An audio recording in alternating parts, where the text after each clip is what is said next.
তো বন্ধুরা, আমরা যারা অ্যান্ড্রয়েড মোবাইল ব্যবহার করে থাকি প্রত্যেকের সাথে একটাই সমস্যা হয়ে থাকে যে মোবাইল কিছুদিন ব্যবহার করার পরে কিন্তু মোবাইল হ্যাং করে, স্লো হয়ে যায় এবং ল্যাগ করে। তো সেটাকে কী করে আপনি ঠিক করবেন, তার জন্য কয়েকটা সেটিং করতে হবে এবং সেটিংগুলি করার জন্য ভিডিওটি প্রথম থেকে শেষ পর্যন্ত দেখতে থাকুন। আর যদি ভালো লাগে তো লাইক কমেন্ট শেয়ার করুন এবং চ্যানেলটিকে সাবস্ক্রাইব করে রাখুন। তো বন্ধুরা, প্রথমে আপনাকে চলে যেতে হবে সেটিং অপশানে। যাওয়ার পরে এখান থেকে নিচে দিয়ে চলে আসবেন, আসার পরে এখানে অ্যাবাউট ফোন রয়েছে, এখানে ক্লিক করবেন। করার পরে এখানে দেখুন সফটওয়্যার ইনফরমেশন রয়েছে, এর উপরে ক্লিক করবেন। এবারে বুল নাম্বার উপরে 7 বার আঙুল দিয়ে ট্যাপ করবেন, করে কিন্তু ডেভেলপার অপশান অন হয়ে যাবে। এবার ব্যাকে চলে আসবেন, আসার পরে এখানে ডেভেলপার অপশান রয়েছে, এখানে ক্লিক করবেন। করার পরে এখানে নিচের দিকে চলে আসুন, আসার পরে এখানে দেখতে পাবেন, একটু নিচের দিকে চলে আসুন, এলে দেখতে পাবেন এখানে রানিং সার্ভিস, এর উপরে ক্লিক করুন। পরে দেখতে পাবেন আপনার মোবাইলে কোন কোন সার্ভিসগুলো ব্যাকগ্রাউন্ডে রান করছে। তো তার মধ্যে যেগুলো ফালতু সার্ভিস সেগুলোকে আপনাকে বন্ধ করে দিতে হবে। ধরুন এই যে এজেড স্ক্রিন রেকর্ডার, এর উপরে ক্লিক করবেন, করার পরে এখানে স্টপ করে দেবেন, দিলে কিন্তু বন্ধ হয়ে যাবে। এটা ছিল প্রথম সেটিং।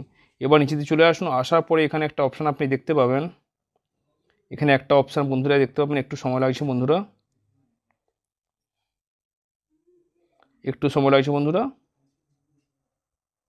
এই যে দেখুন window animation scale, transition animation scale, animated duration scale, প্রত্যেকটা 1x হয়ে থাকবে।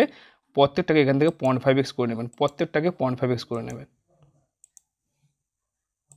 এবার নিচে দিয়ে চলে আসুন, আসার পর এখানে একটা অপশান দেখতে পাবেন, এখানে ডু নট কিপ অ্যাক্টিভিটিজ।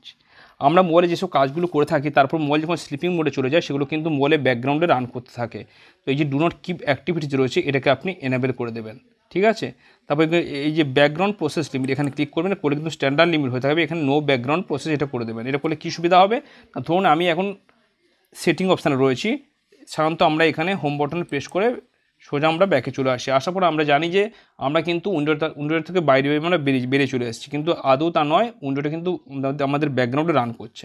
তো সেটা চেক করার জন্য এখানে ক্লিক করবেন, করে দেখতে পাবেন আপনি যে উইন্ডোগুলো খুলেছিলেন সবগুলো কিন্তু ব্যাকগ্রাউন্ডে রান করছে, ঠিক আছে। তো এখানে আপনি স্ট্যান্ডার্ড লিমিটের জায়গায় নো ব্যাকগ্রাউন্ড প্রসেস করে দেবেন, করলে কিন্তু আপনার ব্যাকগ্রাউন্ডে কোনো কিন্তু উইন্ডো রান করবে না, কোনো অ্যাপ্লিকেশন রান করবে না, যার ফলে আপনার মোবাইল কিন্তু স্লো হবে না, হ্যাং করবে না এবং ল্যাগও করবে না বন্ধুরা, ঠিক আছে।